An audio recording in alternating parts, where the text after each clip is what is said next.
per mole. The enthalpy of formation of HCl, calculate the bond enthalpy of HCl. यही था, हाँ या ना? Yes sir. Thank you.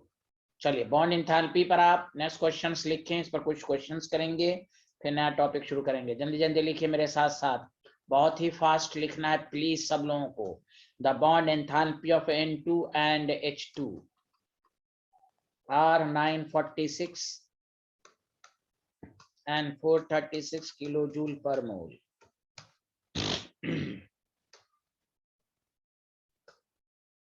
The enthalpy of formation of ammonia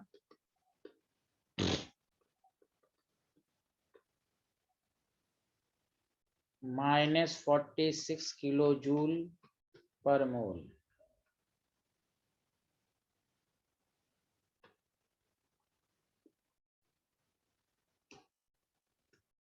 Calculate the enthalpy of NH in NH3.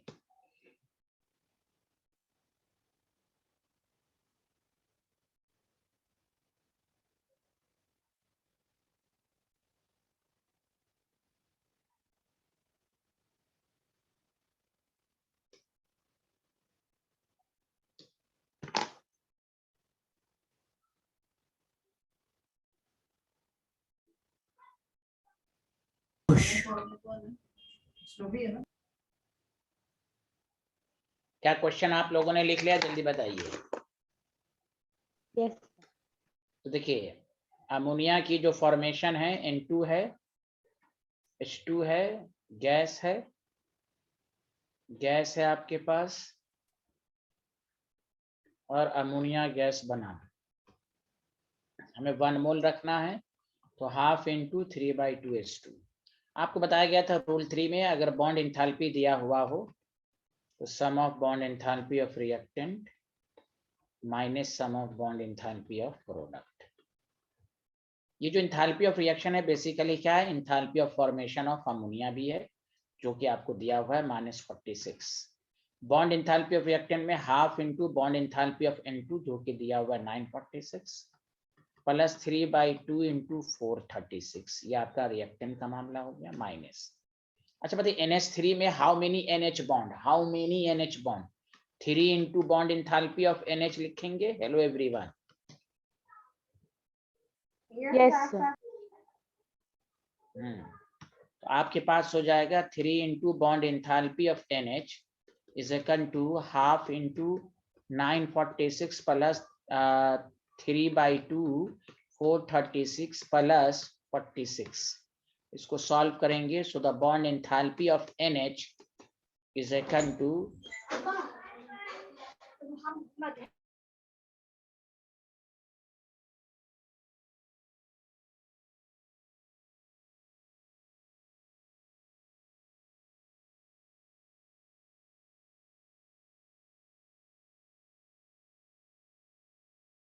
अब इसको divide करके 3 से divide कर देंगे। जल्दी बताइए सारे लोग, हाँ या ना?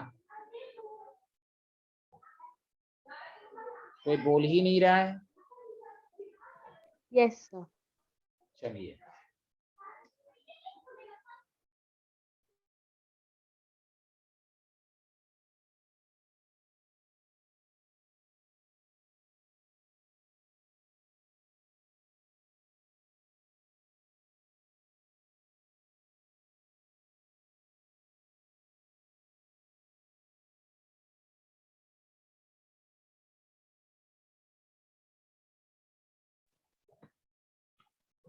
चलिए लिख लिया सारे लोग, हाँ या ना? जल्दी बताएं, ये वाला पार्ट लिख लिया?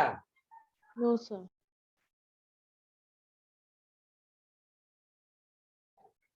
सबको समझ में आया ये न्यूमेरिकल? प्लीज बताएं। Yes sir. A lot of thanks। Sanchi, Sabiha, यूनिवासन को समझ में आया? Yes sir. Yes sir. Yes, sir. A lot of thanks।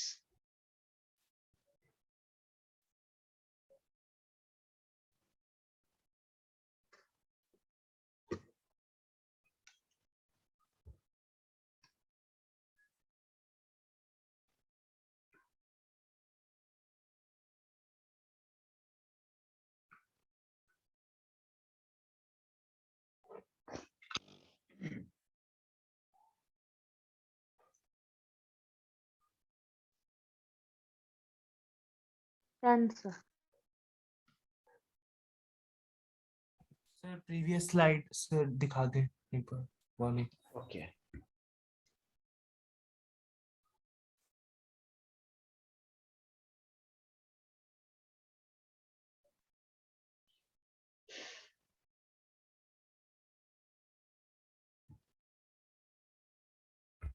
Sir हो गया।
Sir, done. डन।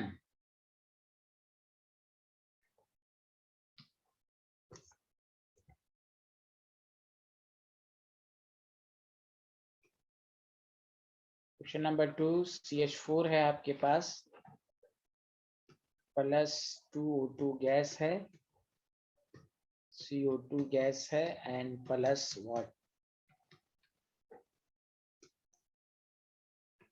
भी गैसेज स्टेट में, मतलब टेम्परेचर 100 से ज्यादा रहा होगा। जब भी टेम्परेचर 100 से ज्यादा हो तो आप समझ जाएं कि भाई आपको जो टेम्परेचर वाटर जो होगा वो गैसियस फेज में रहेगा। आपको दिया हुआ है bond enthalpy of CH।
Calculate the enthalpy of reaction.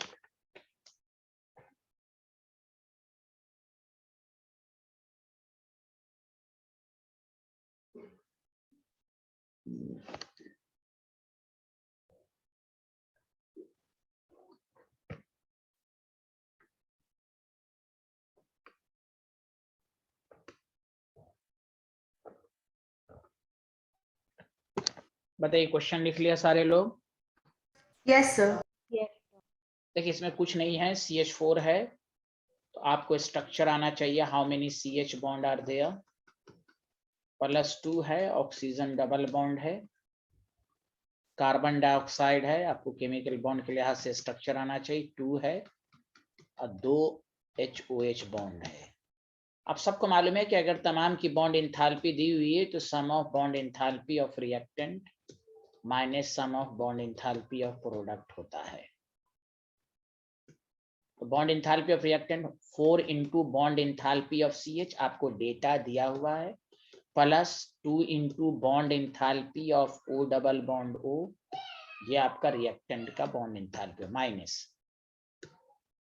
2 into bond enthalpy of C double bond O, plus इसमें 2 OH बॉन्ड है तो 2 तो है ही है, 2 2 जा 4 बॉन्ड इंथैल्पी ऑफ OH। बताइए आया समझ में, हाँ या ना?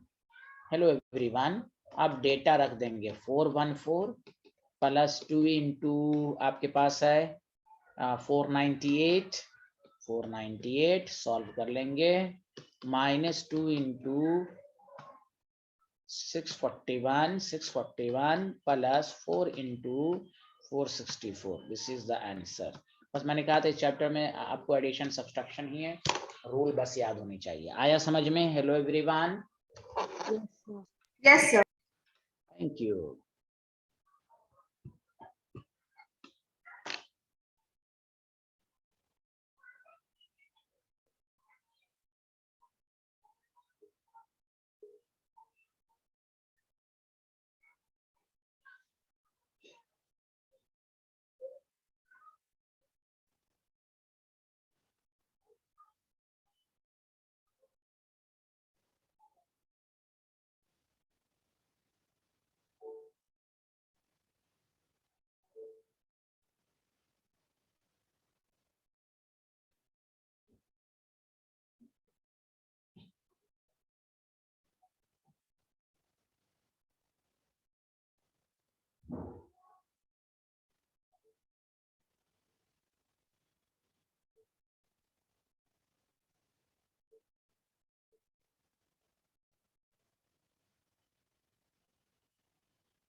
लिख लिया? बताइए। Yes, sir. चलिए इस पे एक लास्ट क्वेश्चंस करते हैं, उसके बाद नया टॉपिक शुरू करेंगे। सर एक लाइन रह गई थी सर। प्रीवियस स्लाइड दिखा ओके सकते हैं एक बार? साइंटिस्ट,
ओके आयुषी, लिख लिया सारे लोग? Yes, sir.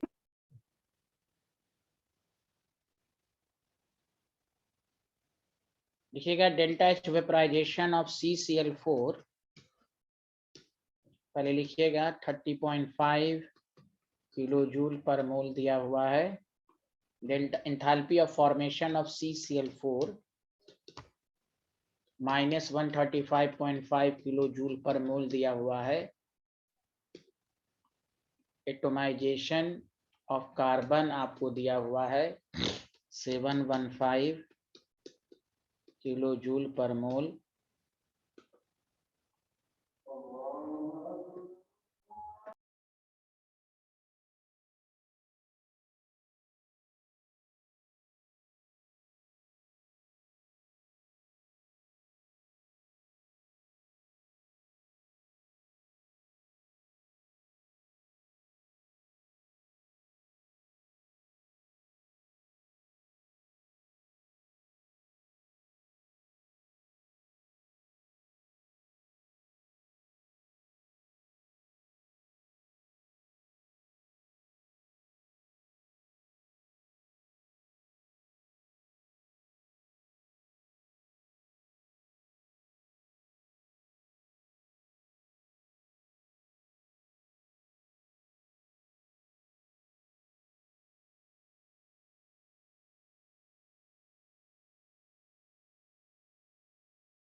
लिख लिया, जल्दी बताइए। Yes, sir. नो सर, नहीं लिखा? नहीं सर, बस एक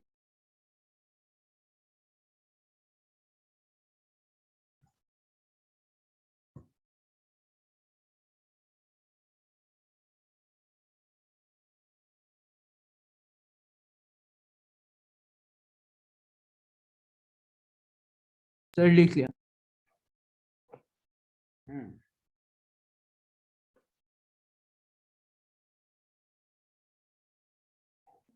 क्योंकि इस क्वेश्चन में आपको 4 इक्वेशंस बनानी है। पहला काम equations banana.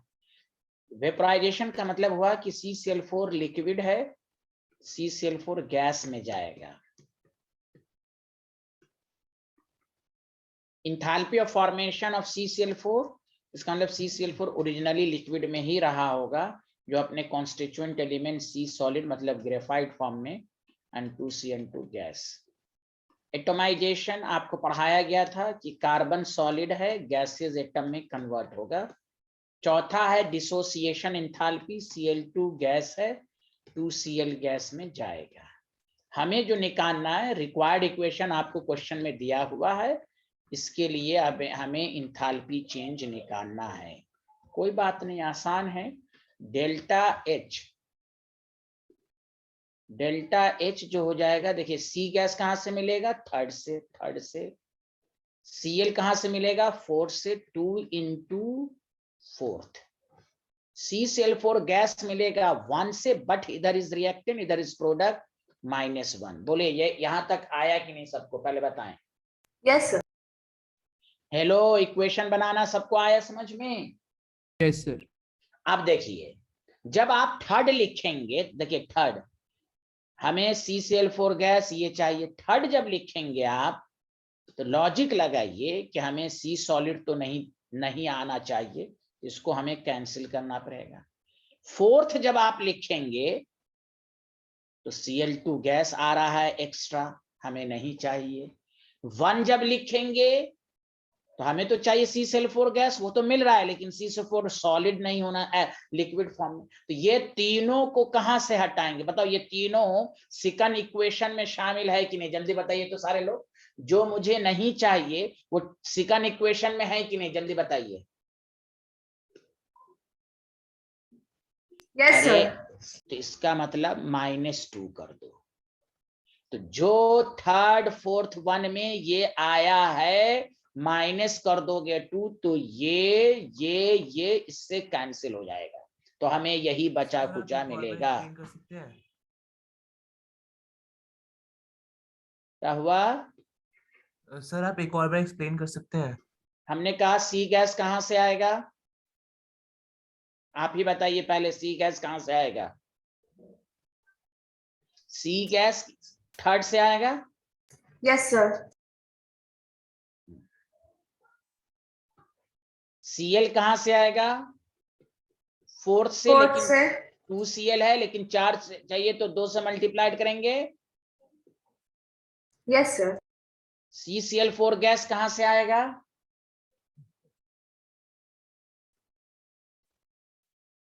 Sir second The equation से। second equation, sir. आप अंधे हैं ना? दोनों अंधे हैं। चना खाइए। CCl4 गैस फर्स्ट में है, यहाँ लिक्विड है, हमें गैस चाहिए। चना खाइए, चना, और आंख का इलाज कराइए। आया समझ में? 1 में है कि नहीं? Yes, sir. Thank you. अच्छा, यहाँ रिएक्टेंट में है, यहाँ प्रोडक्ट में चाहिए, तो -1 करेंगे। Hello, yes sir. Yes, sir. अब सुनिए जो मैं कहने वाला हूं, मेरी बात गौर से सुनिएगा। भाई, आप जब थर्ड लिखिएगा तो C सॉलिड एक्स्ट्रा आ रहा है ना, हमें तो C गैस तो थर्ड में मिल गया, लेकिन C सॉलिड ना चाहिए हमें। बोलिए सारे लोग, मेराज रहमान खासकर। अब ये बोल ही नहीं रहे हैं। जब टीचर पूछता है तो आवाज नहीं आती है। यस सर, क्या पूछा आपने? आप कहाँ रहते हैं? कहाँ रहते हैं आप? क्लास में प्लीज।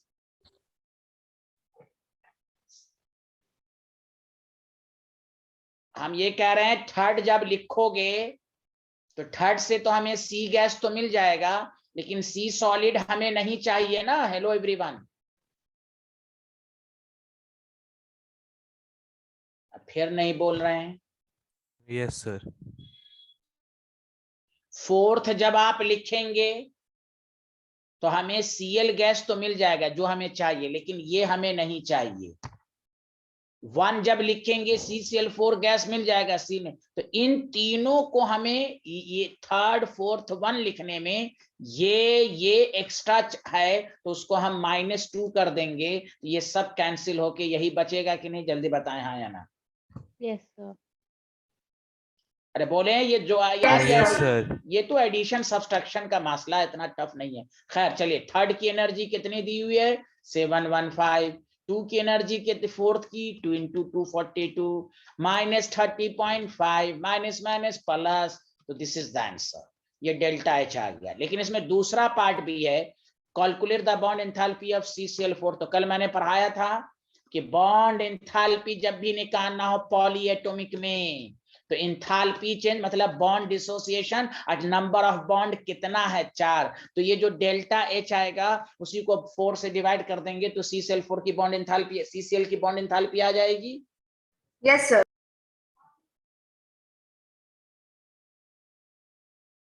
अब ये बोल ही नहीं रहे, कोई नहीं बोल रहे हैं। Yes sir.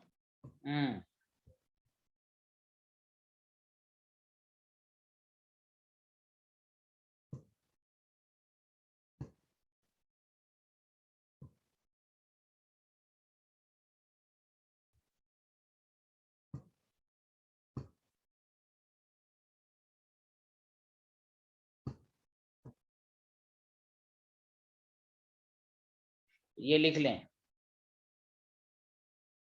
कोई डाउट इस न्यूमेरिकल में? No, sir.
लिख लिया?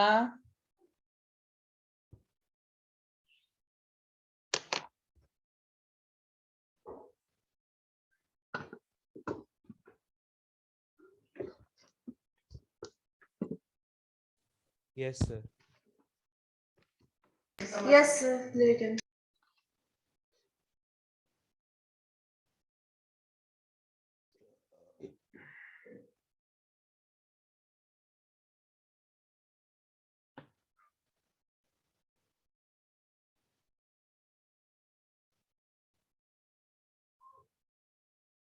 Sir, written. चलिए नेक्स्ट टॉपिक डालिएगा। अब 2 छोटे छोटे टॉपिक पर फिर न्यूमेरिकल कराएंगे। लिखिए एंथैल्पी ऑफ सॉल्यूशन।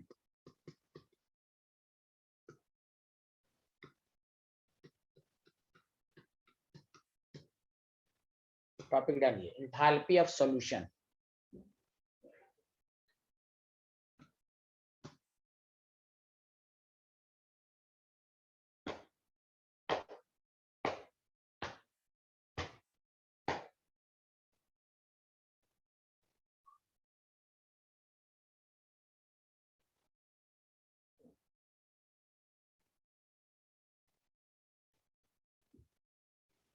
लिख लिया टॉपिक? जल्दी बताइए। Yes sir. देखिए आपने अभी लिखना नहीं है, पहले समझिएगा। आपने पढ़ा है पहले चैप्टर में सॉल्यूट और सॉल्वेंट को मिलाकर हम सॉल्यूशंस बनाते हैं। और आप डेली लाइफ में गौर किया होगा, बहुत सारी चीजें नॉर्मल वाटर में डिसॉल्व होती हैं। नॉर्मल वाटर का मतलब है लो टेम्परेचर, लेकिन बहुत सारी चीजें हॉट वाटर में पूरी तरह डिसॉल्व होती हैं। मतलब सॉल्यूशन बनने में भी हीट का इन्वॉल्वमेंट है। बहुत सारी चीजें नॉर्मल टेम्परेचर पर, मतलब नॉर्मल वाटर में डिसॉल्व होती हैं, तो बहुत सारी चीजें हॉट वाटर में डिसॉल्व होती हैं। इसलिए नाम पड़ा एंथैल्पी ऑफ सॉल्यूशन। कोई सॉल्यूशन बनेगा तो उसमें एनर्जी रिलीज्ड होगी, कुछ एनर्जी कुछ सॉल्यूशन जो बनेगा उसमें हीट रिक्वायर्ड होगी। यही हॉट वाटर है, डिसॉल्व नहीं हो रहा है, हीट देनी पड़ेगी। इसी को एंथैल्पी ऑफ सॉल्यूशंस कहते हैं। Enthalpy of solution generally endothermic, but in some cases it is also exothermic. मतलब सॉल्यूशन जब बनता है तो उसमें भी हीट का इन्वॉल्वमेंट होता है। Did you understand? Yes, sir. Yes sir, very good. जैसे आप देखिए, आप सॉफ्ट ड्रिंक पीते हैं, वो क्यों लो टेम्परेचर पर रखा रहता है? बिकॉज गैस डिसॉल्व होता है लो टेम्परेचर पर। आप उसी सॉफ्ट ड्रिंक को, आप उसी बॉटल को आप रूम टेम्परेचर पर रख दीजिए, आधा घंटा के बाद आप पीजिएगा तो वो मजा नहीं रहेगा, बिकॉज गैस एस्केप आउट। तो बहुत सारी सॉल्यूशन जो होती हैं उसमें टेम्परेचर का भी इन्वॉल्वमेंट है। तो लिखिए the enthalpy change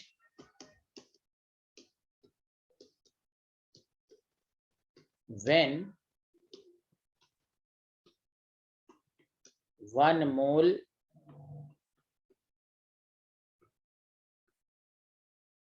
mole of substance is dissolved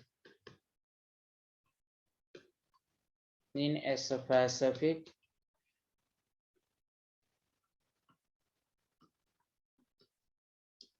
amount of solvent.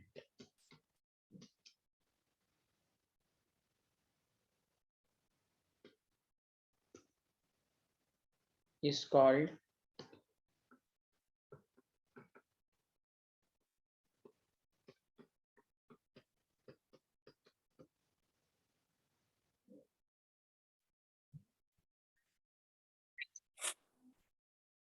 लिख लिया?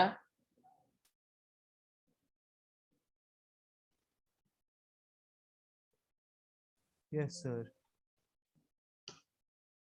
देखिए, जैसे अगर आपके पास KCl है सॉलिड एक्वस, तो KCl एक्वस, या इसको आप ऐसे भी लिख सकते हैं K प्लस एक्वस, आयंस में ब्रेक हो गया, Cl minus aqueous. This is called enthalpy of solution. Solid aqueous में चेंज होगा। और एक नई इक्वेशन मैं लिख रहा हूं, गौर से सुनिएगा। AB सॉलिड है, मान लीजिए A प्लस एक्वस में आया, B माइनस एक्वस में आया, तो आप समझ जाइए ये एंथैल्पी ऑफ सॉल्यूशन है। अब देखिए, इस AB को हम दो पार्ट में ब्रेक करते हैं। मान लीजिए आपने ये केमिकल बॉन्ड में पढ़ा होगा, A प्लस गैसियस आयन, सारे लोग देखिएगा, लिखने में मत रहिएगा, B minus gaseous ion. Chemical bond में जो पहला लेक्चर था, जो आपने क्रैश कोर्स के नाम से पढ़ा, the amount of energy required to dissociate 1 mole of ionic compound into the gaseous ion is called lattice enthalpy. कौन सी एंथैल्पी कहते हैं, जल्दी बताइए? लैटिस। तो अगर आयनिक कंपाउंड को गैसियस आयन में ब्रेक करेंगे तो लैटिस एंथैल्पी कहलाएगी।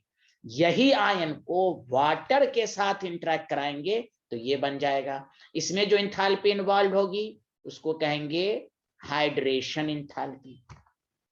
तो बताइए डेल्टा एस, इससे एक नई चीज मालूम हुई कि डेल्टा एस सॉल्यूशन जो है वो लैटिस एंथैल्पी और हाइड्रेशन एंथैल्पी का सम है। बोलिए हाँ या ना? कोई बोल ही नहीं रहे हैं। Yes, अरे sir. देखिए, एंथैल्पी ऑफ सॉल्यूशन में देखिए दो एंथैल्पी का, देखिए पहले ये ब्रेक हुआ, फिर वाटर में गया होगा, फिर वाटर के साथ इंटरेक्ट किया। इसका मतलब ये हुआ, आपको ये सब पूछ सकता है कि enthalpy of solution is the sum of lattice enthalpy plus hydration enthalpy. और अभी हाइड्रेशन एंथैल्पी पढ़ेंगे भी, समझा। हाइड्रेशन एंथैल्पी की दो डिफिनेशन होती है आयनिक कंपाउंड के लिए, तो आयंस का वर्ड बोलेंगे। तो दिस इज द रिलेशन, मतलब delta solution is equal to lattice enthalpy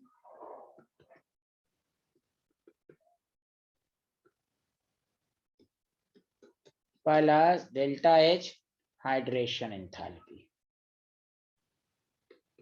ये आपका इक्वेशन होगा। चलिए लिखिए यहां से। कोई डाउट इस स्लाइड में जल्दी बताइए। Enthalpy of solution is the sum of lattice and hydration. Thank you.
Sir next slide. सब लोगों ने लिख लिया? नहीं सर। ओके ओके, लिखिए लिखिए।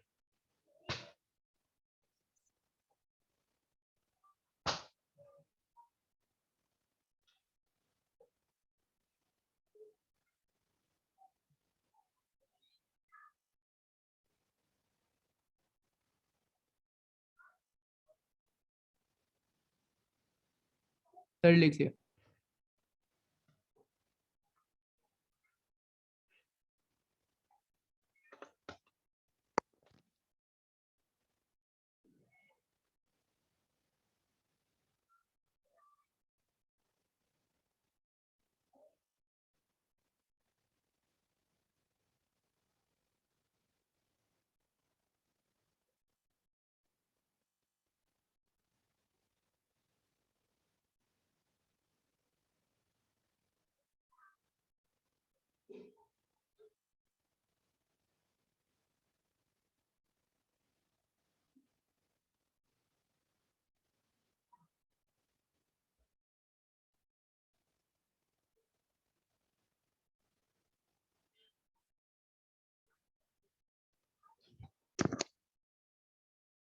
लिख लिया? नो सर अभी नहीं सर, 2 मिनट।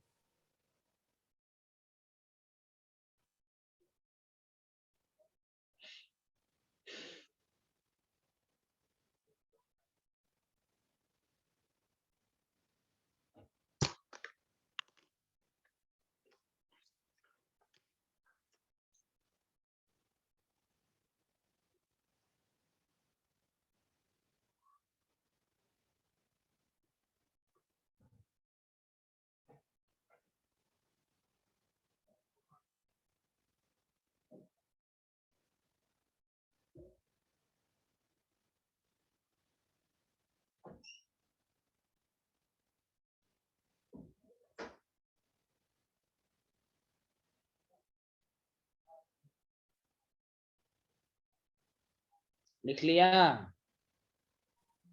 Yes sir. अब आइए,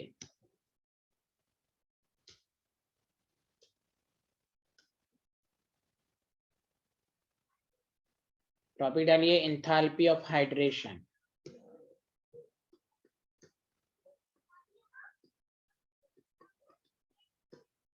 या hydration enthalpy.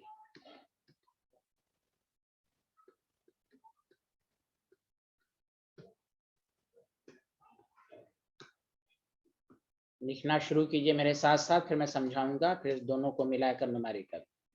The enthalpy change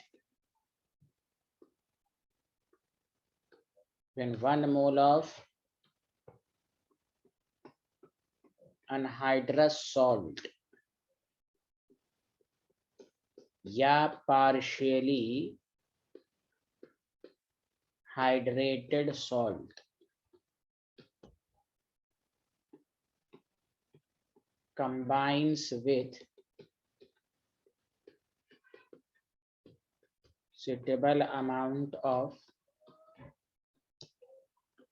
water, इसी को एंथैल्पी ऑफ हाइड्रेशन कहते हैं। इसको मैं इक्वेशंस के फॉर्म में समझाता हूं।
लिख लिया?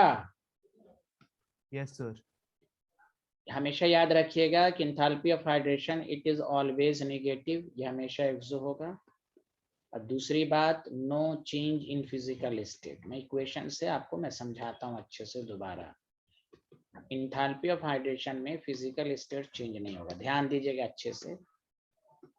CuSO4 सॉलिड है, मान लीजिए 5 वाटर के साथ कंबाइन किया, इसी को कहते हैं हाइड्रेशन एंथैल्पी। 5H2O सॉलिड ही रहेगा, तो ये एंथैल्पी ऑफ हाइड्रेशन कहलाया। जानते हैं इसी को अगर हम ये लिख दें CuSO4 सॉलिड 5H2O, और अगर फिजिकल स्टेट चेंज हो जाए मतलब 5H2O एक्वस लिख दिया, तो ये हो गया सॉल्यूशन, एंथैल्पी ऑफ सॉल्यूशन। फर्क समझ लें दोनों में। हेलो एवरीवन, आया समझ में? Physical state no change, enthalpy of hydration. Physical state change, तो this is called enthalpy of solutions. इसलिए लिख दिया no change in physical state, it always negate. अब इस दोनों को मिलाकर न्यूमेरिकल एग्जाम में देता है, पहले लिखें आप। बोलिए। यूनुब हसन, सबिया, नोहा, महराज, अर्पित, आयुषी, सांची, सूरत, रोशनी, सिन्हा, सबको समझ में आया? Yes, sir. Yes, sir. Yes, sir. Thank you.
लिख लिया? जल्दी बताइए।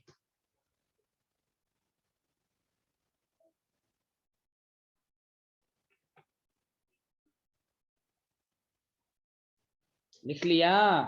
Yes, sir. Yes, sir.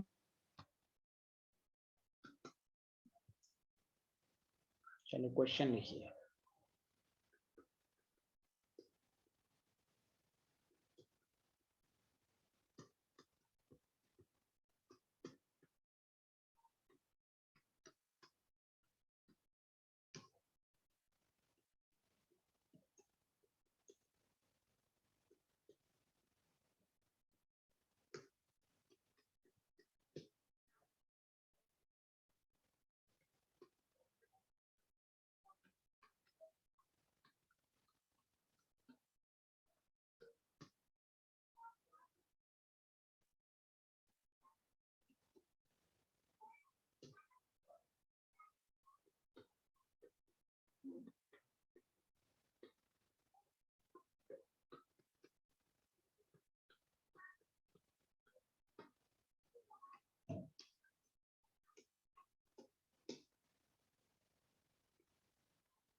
लिख लिया तो बताइएगा।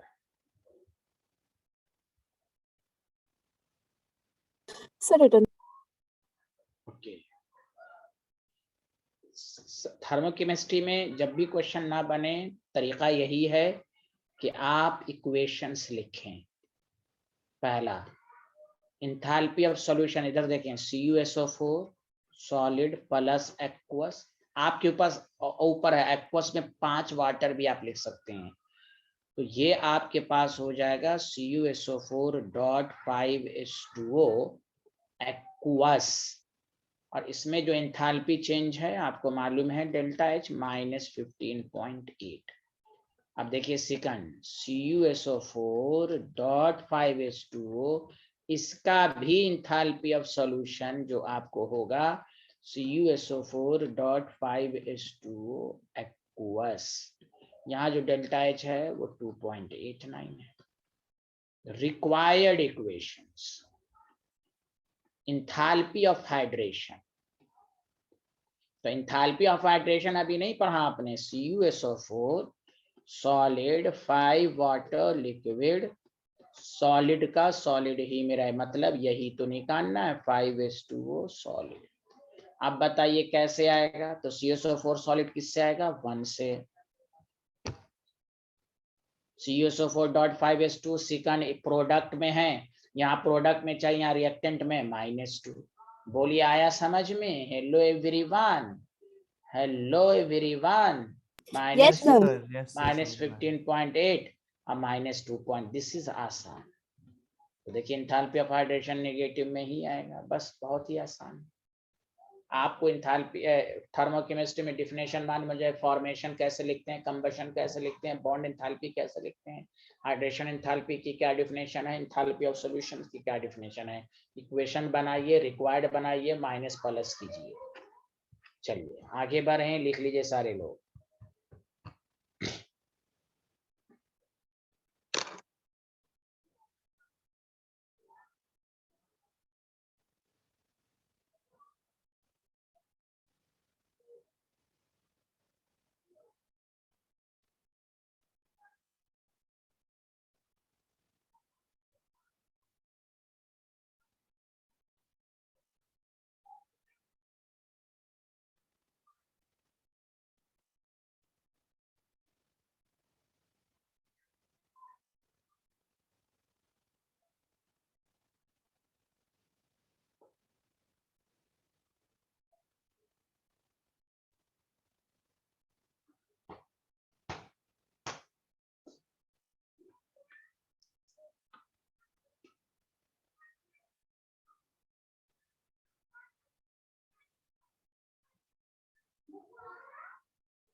लिख लिया।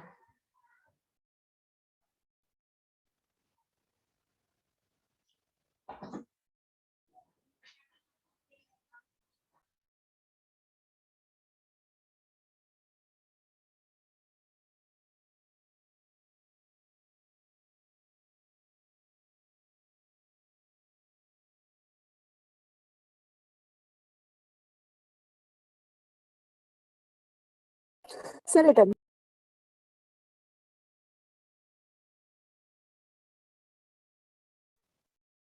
एक स्पेशल टॉपिक पर ये बॉम्ब कैलोरीमीटर।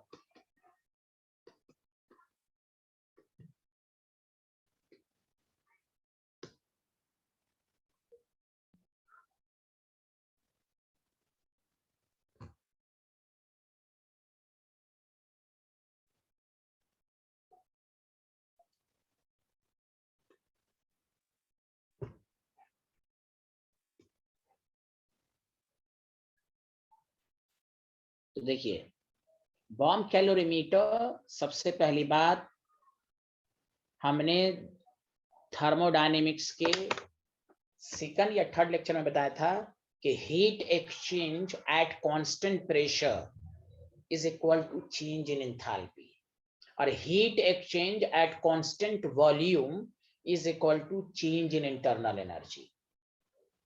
दुनिया में जितने भी प्रोसेस हम लोग करते हैं वो कांस्टेंट प्रेशर पर होता है, उसके लिए कोई खास इंस्ट्रूमेंट की जरूरत नहीं पड़ती। कांस्टेंट वॉल्यूम के लिए हमें एक स्पेशल एपरेटस की जरूरत होती है, उसी को हम बॉम्ब कैलोरीमीटर जब भी थर्मोडायनेमिक्स में या केमिस्ट्री में लिखा रहे तो आप समझिए heat of reaction at constant volume. जब भी लिखा रहे कि heat exchange constant, bomb calorimeter में हीट 5 जूल है, तो आप समझ जाइए ये कांस्टेंट वॉल्यूम है, और कांस्टेंट वॉल्यूम में जो हीट मेजर की जाती है उसी को हम चेंज इन इंटरनल एनर्जी कहते हैं।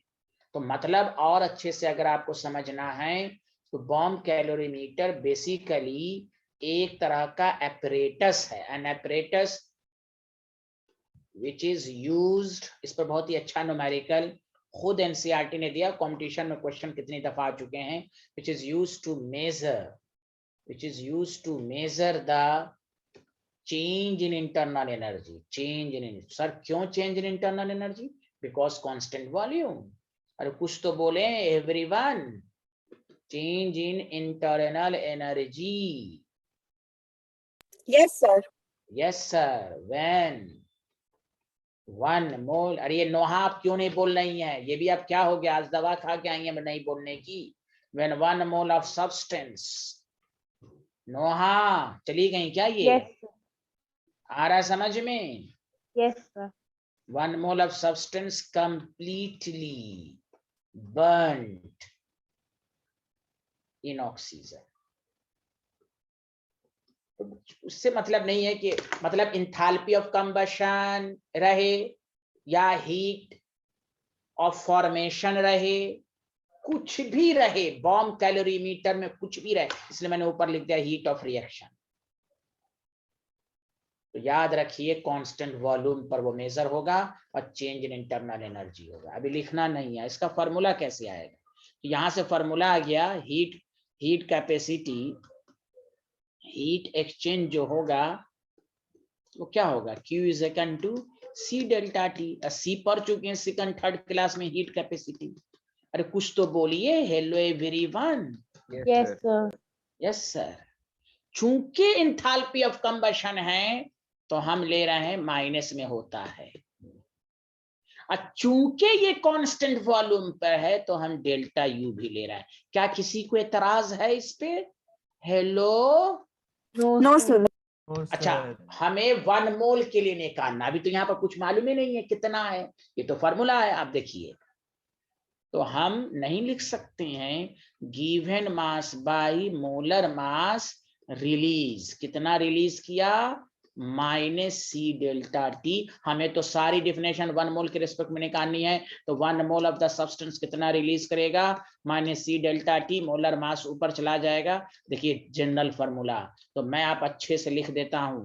कोई भी कहे बताओ बॉम्ब कैलोरीमीटर में कितना हीट एक्सचेंज हुआ, बॉम्ब कैलोरीमीटर में कितना इंटरनल एनर्जी चेंज हुआ, तो देखो सारे लोग ये फार्मूला याद रखो, Q is equal to minus C delta T into M. What is the M? Molar mass divided by given mass in gram.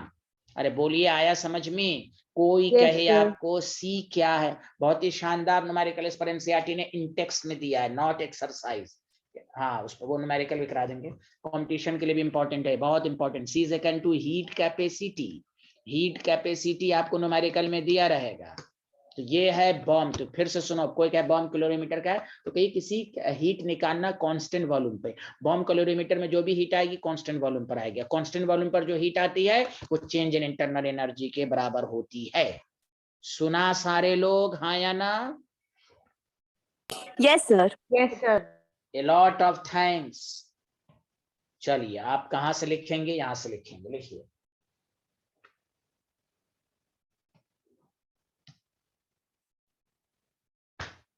The bomb calorimeter, an apparatus which is used to measure the change in internal energy when 1 mole of the substance completely burnt in oxygen। मतलब heat of reaction at constant volume पे जो निकालते हैं उसको bomb calorimeter कहते हैं। हमें constant volume अपने आप नहीं होता, उसके लिए इंस्ट्रूमेंट का होता है। हाँ कांस्टेंट प्रेशर, आप जहां पर बैठे हुए हैं कोई भी रिएक्शन आप कर रहे हैं वो कांस्टेंट प्रेशर पर होता है। कांस्टेंट वॉल्यूम के लिए स्पेशल एपरेटस की जरूरत होती है, उसी को बॉम्ब कैलोरीमीटर कहते हैं। न्यूमेरिकल में कभी बॉम्ब कैलोरीमीटर में हीट दिया रहा है तो समझ जाइए वो चेंज इन इंटरनल एनर्जी दिया हुआ है। नेक्स्ट क्लास में हम केमिकल इक्विलिब्रियम स्टार्ट करने जा रहे हैं।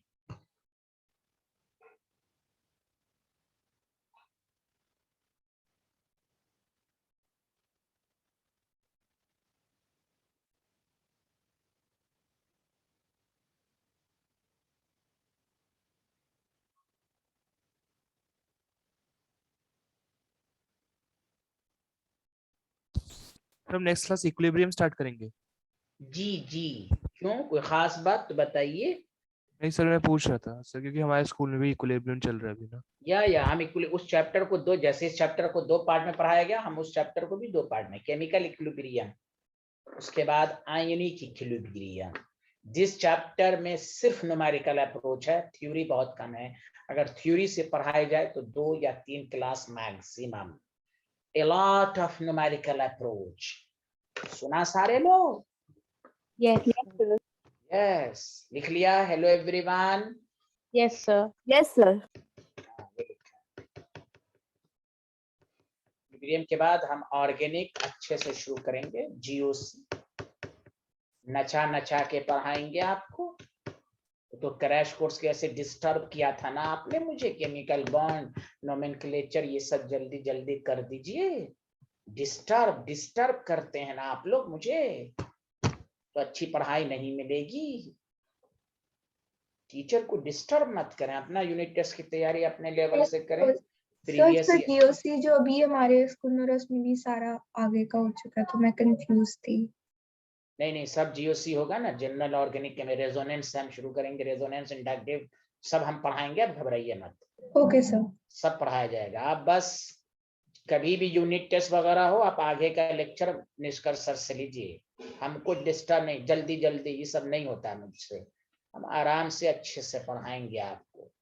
मेन टारगेट जी नीट का रखिए। आप 11th 12th में अच्छे से पढ़िएगा ना, तो इंशाल्लाह आपका नीट वगैरह निकलेगा। सर अब तो वीकली नहीं, अब डायरेक्टली मेन वाले ही होंगे। हाँ मेन ही, हाँ मेन है एकदम तैयार। बस जो पढ़ाया जा रहा पर डे पढ़ लीजिए। मेहनत आपके ऊपर है, लेकिन टीचर जो पढ़ाया उसको आधा घंटा रगड़ दीजिए। रफ पेपर में लिख कर ना याद हो, रफ पेपर पर लिख के प्रैक्टिस। उसके बाद जितना पढ़ना पढ़े, वो आपकी मेहनत पर है। लेकिन इसको उधारी खाता में नहीं रखना है, कल पढ़ लेंगे, आज वहां फंक्शन में जाना है, ये करना। 11th 12th में no function, no any function, only self study.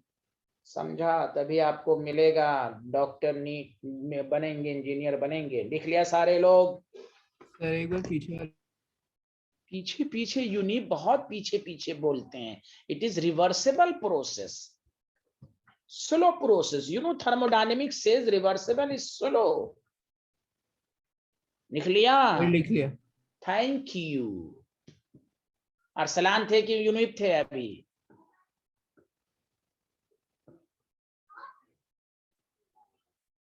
Arsalan तुम्हें आ रहा है? अरसलान चले गए क्या? अच्छा, अरसलान दूसरे बैच में। हाँ, क्लास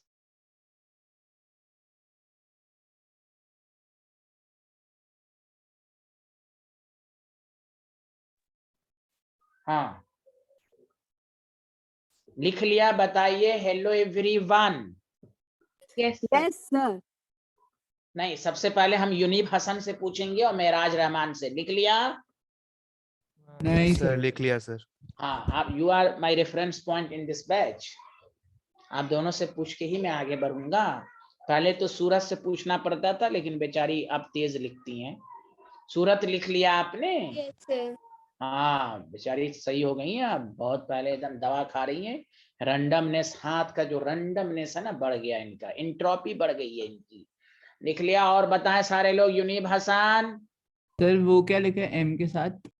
एम यहाँ पर मोलर मास को बता रहा है ब्रैकेट में, कि आपको कंफ्यूजन ना हो। एम का मतलब यहाँ मोलर मास है। Okay student? Yes sir. Sir लिख लिया। Thank you, a lot of thanks. अब देखिए इस पर न्यूमेरिकल की लैंग्वेज देखिए, तो आपको झट से न्यूमेरिकल 10 सेकंड में आ जाएगा। लैंग्वेज समझिए, मेरे साथ साथ लिखिए सारे लोग, खासकर महराज रहमान और Yunib Hasan and Surat. 1 gram of graphite,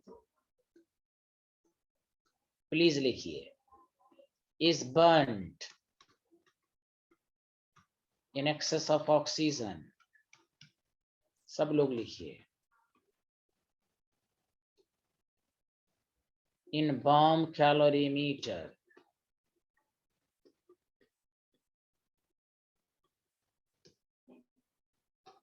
the heat। देखिए, बॉम्ब कैलोरीमीटर लिखने से आपके माइंड में इमेज आ जानी चाहिए। ये क्या पूछेगा?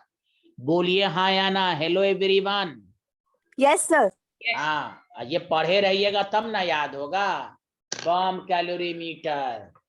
अब कोई नहीं पढ़ेगा तो उसके दिमाग में बम फूटेगा। क्या है? What is this? ये क्यों बम की बात कर रहा है एग्जाम में? इसीलिए इतना पढ़िए। Bomb calorimeter, constant volume, change in internal energy, the heat capacity of bomb calorimeter. इसके अंदर जो भी हुआ, कैलोरीमीटर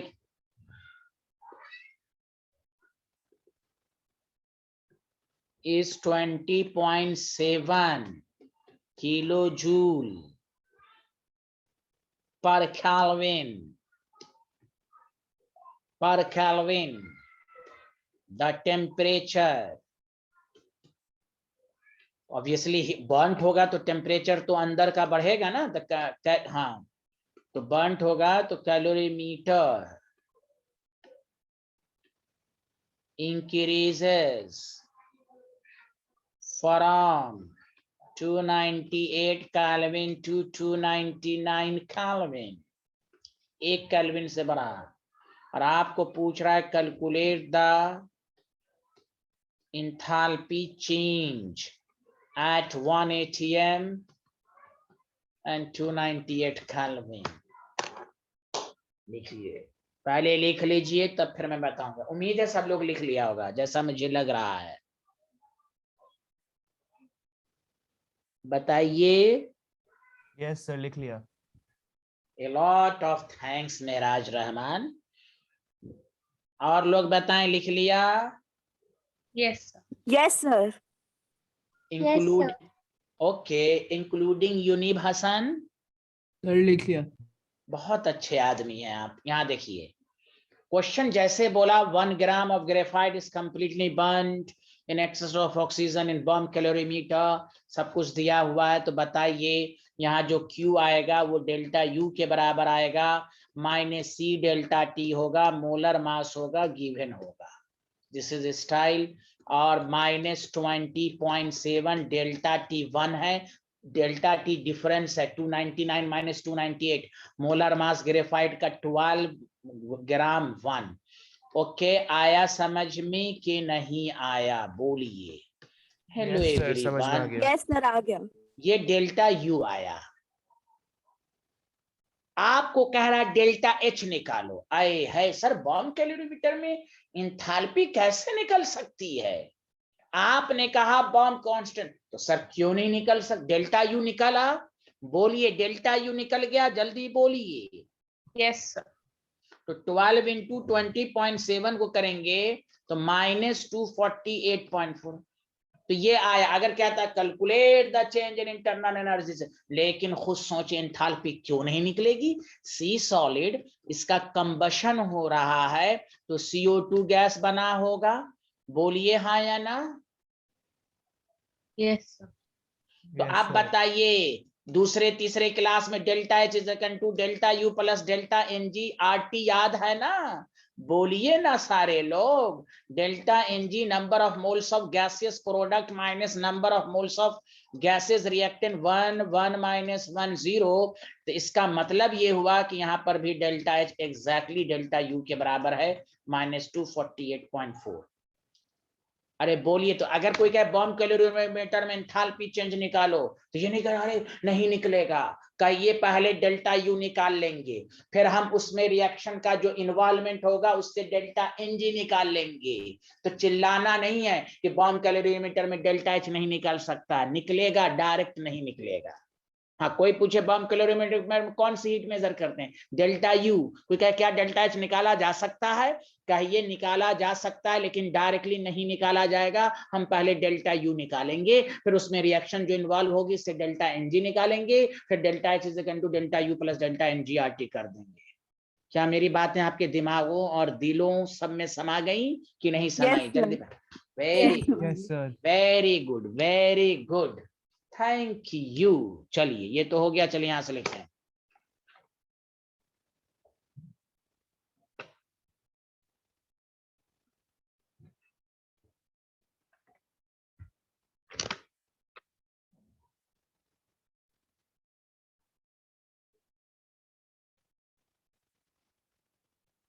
Sir, next slide. हाँ, और लोगों को लिखने दीजिए। और लोगों ने लिख लिया, जल्दी बताइए। Yes, sir. Yes, law, sir. हाँ यूनिब आप कुछ बोल रहे थे, लिख लिया? Yes, sir, लिख लिया. Thank you.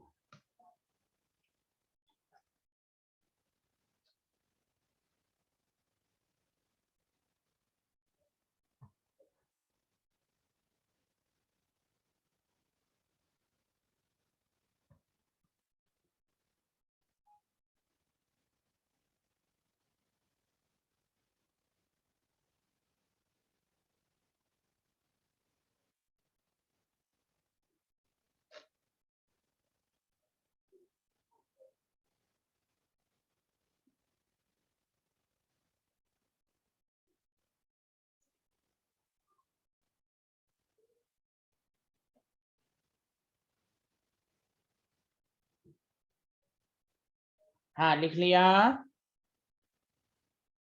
Yes, sir.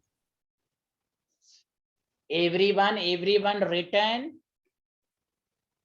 Yes, sir. Yes, sir. Yes, sir.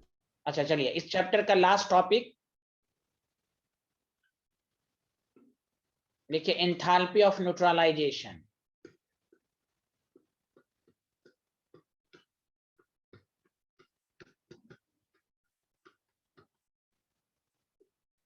मेरे साथ न्यूट्रलाइजेशन का मतलब समझ गए होंगे, strong acid strong base react करेगा।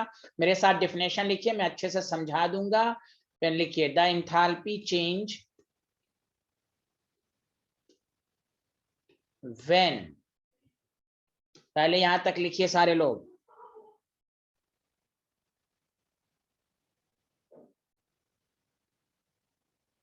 तो लिख लिया.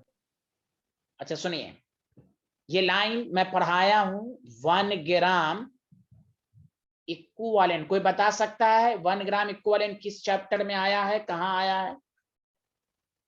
1 ग्राम इक्विवेलेंट का नाम सुना है?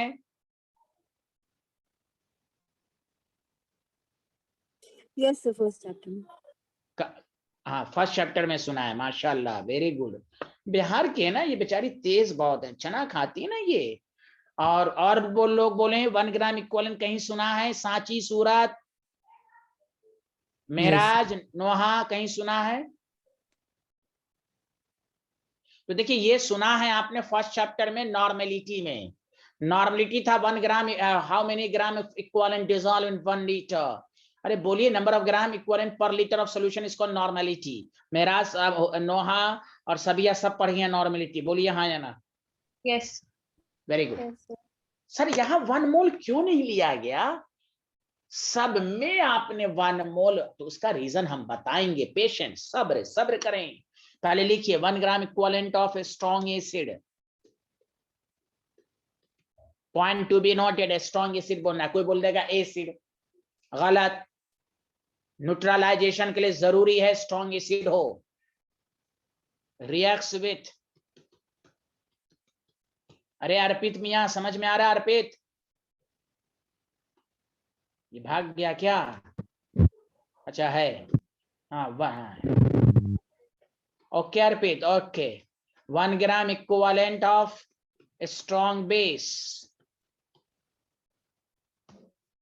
in dilute solution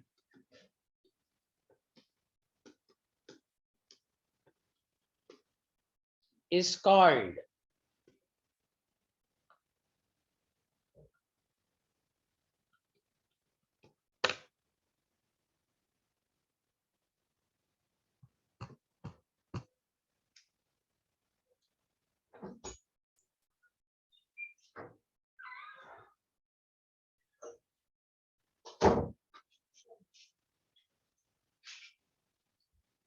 लिख लिया? सर स्ट्रॉन्ग एसिड और स्ट्रॉन्ग बेस है सर, वीक एसिड और वीक बेस पे भी यही होगा क्या? हाँ होगा, लेकिन उतना कंप्लीटली नहीं होगा, हीट से पता चलेगा। ओके, कंप्लीट न्यूट्रलाइज वहां नहीं होता है। कंप्लीट न्यूट्रलाइजेशन स्ट्रॉन्ग एसिड, चूंकि स्ट्रॉन्ग एसिड ही कंप्लीटली H प्लस देगा, कंप्लीटली OH माइनस देगा। Weak acid, weak base completely H plus और OH माइनस नहीं देता है। इसलिए वर्ड है एंथैल्पी ऑफ न्यूट्रलाइजेशन, के लिए जरूरी है कि स्ट्रॉन्ग एसिड और स्ट्रॉन्ग बेस हो। Okay student? Okay sir. आगे बढ़े, जल्दी बताइए, सारे लोग लिख लिया? Yes sir. Yes, sir. अच्छा एक मिनट सर, ग्राम इक्विवेलेंट क्यों लेते हैं वो हम बताएंगे, थोड़ा गौर से सुनिए। अभी मैंने मान लिया कि HA स्ट्रॉन्ग एसिड है और BOH स्ट्रॉन्ग एसिड है, ये स्ट्रॉन्ग बेस है। रिएक्ट किया, BA सॉल्ट बनाया एंड वाटर। अब सब लोग जानते हैं कि स्ट्रॉन्ग एसिड जो होता है, जो कंप्लीटली आयोनाइज्ड हो, बी कंप्लीटली आयोनाइज्ड हो। सॉल्ट हमेशा आयनिक कंपाउंड होता है, कंप्लीटली आयनाइज्ड होगा वाटर में, वाटर। अब देखिए A plus B minus cancel, तो बताइए H plus OH minus, H plus क्या है? एक्वस। OH माइनस क्या है? Aqueous water liquid. बताइए, लिख सकते हैं हाँ या ना? जल्दी बताइए सारे लोग। Yes, sir. देखिए इंथैल्पी न्यूट्रलाइजेशन ये भी है, इंथैल्पी न्यूट्रलाइजेशन ये भी है। खुद सोचो, कोई भी स्ट्रॉन्ग एसिड स्ट्रॉन्ग बेस लोगे, कट छट के यही नेट रिएक्शन आएगी कि नहीं लास्ट में? बोलो हाँ या ना? Yes, sir. Yes, sir. Very good. अब सुनो, तो पहले तो इसको लिखो फिर बताते हैं। पहले लिखो जल्दी से फटाफट। तो ये भी इंथैल्पी ऑफ न्यूट्रलाइजेशन है और ये भी इंथैल्पी ऑफ न्यूट्रलाइजेशन है। दोनों है enthalpy of neutralization. H plus OH minus gives water.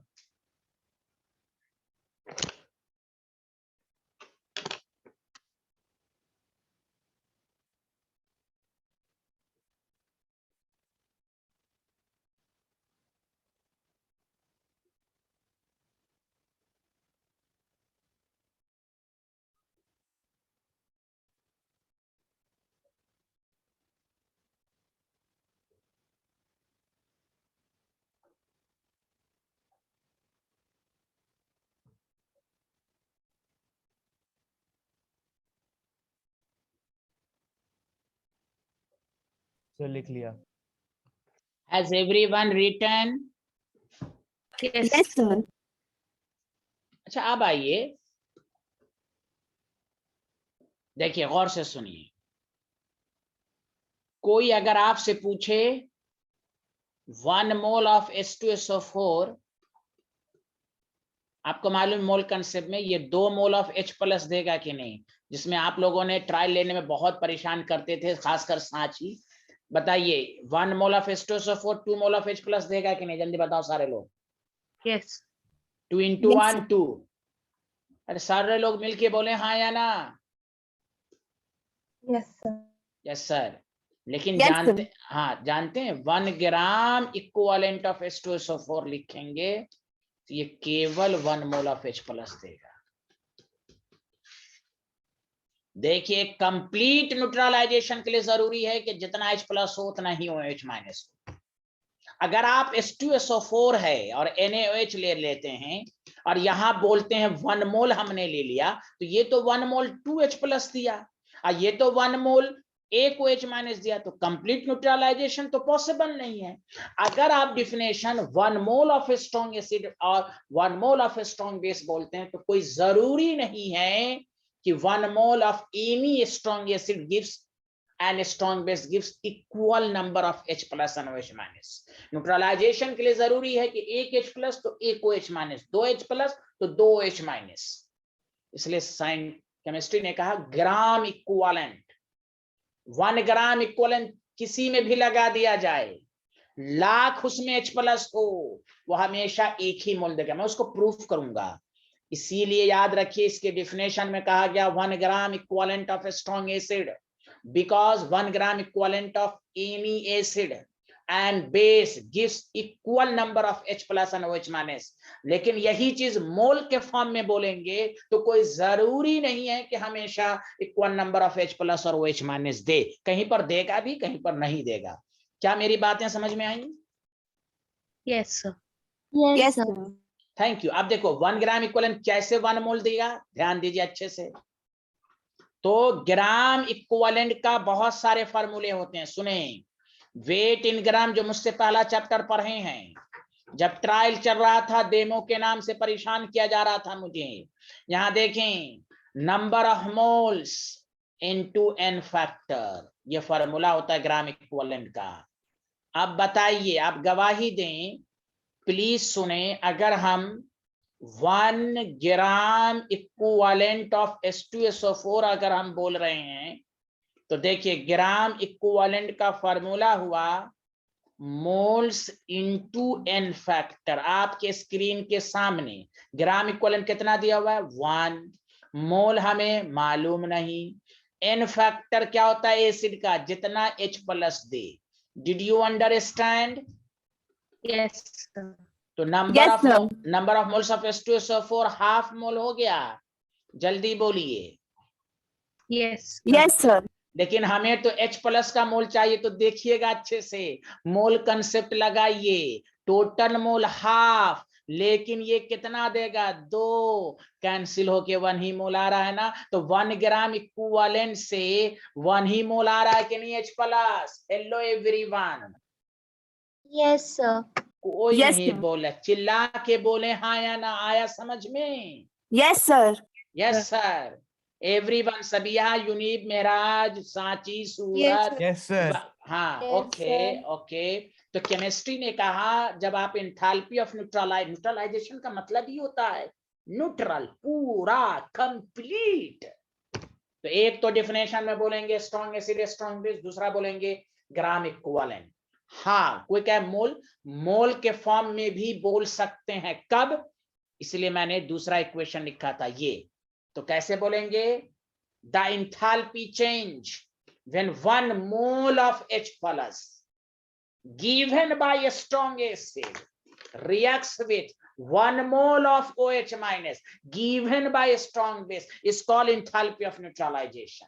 Acid बोलेंगे तो ग्राम इक्विवेलेंट बोलेंगे, और H प्लस बोलेंगे तो 1 मोल बोलेंगे given by acid. Did you understand?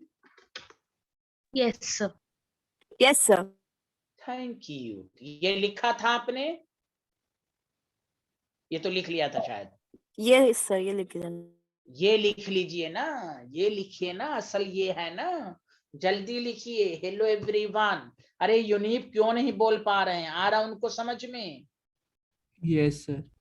A lot of thanks.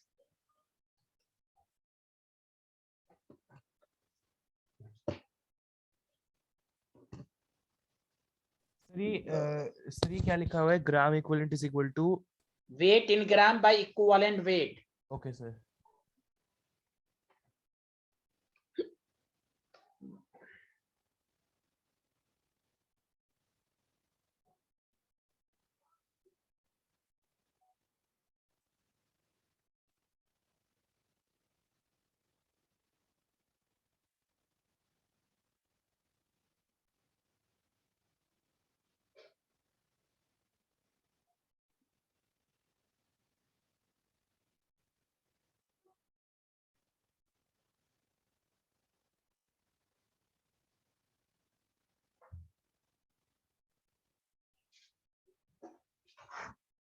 Sir next slide.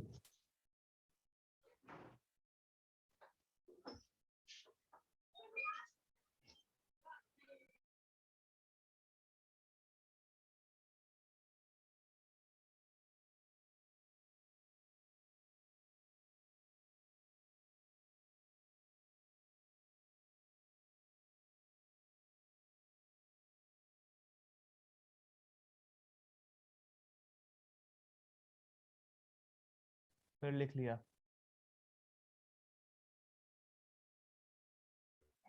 अब सुनिए, नीचे नोट लिखिए।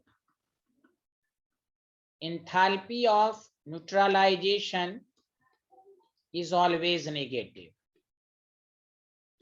बताइए नेगेटिव कैसे समझा? इधर सुनिए, इधर सुनिए, देखिए बताइए। HOH मिलकर HOH बॉन्ड बना रहा है कि नहीं वाटर में? जल्दी बोलो हाँ या ना सारे लोग। Yes sir. केमिस्ट्री कहता है जब बॉन्ड बनेगा तो एनर्जी रिलीज होगी। Enthalpy of neutralization is always negative, पहली बात। दूसरी बात जो सबसे इंपॉर्टेंट है न्यूमेरिकल के लिए, कि enthalpy of neutralization of a strong acid and a strong base, इधर सुनिए, इज कांस्टेंट। एंड उसकी वैल्यू याद रखिए, विच इज इक्वल टू, उसकी वैल्यू होती है 2 यूनिट में -57.1, जो एक स्टूडेंट ने जो बोला था अभी, उनका आंसर इसी में मिल जाएगा। और या नहीं तो -15.7 किलो कैलोरी। कोई भी स्ट्रॉन्ग एसिड स्ट्रॉन्ग बेस होगा, NaOH HCl इतने ही एनर्जी रिलीज होगी, H2SO4 और NaOH इतनी ही एनर्जी रिलीज होगी। ओ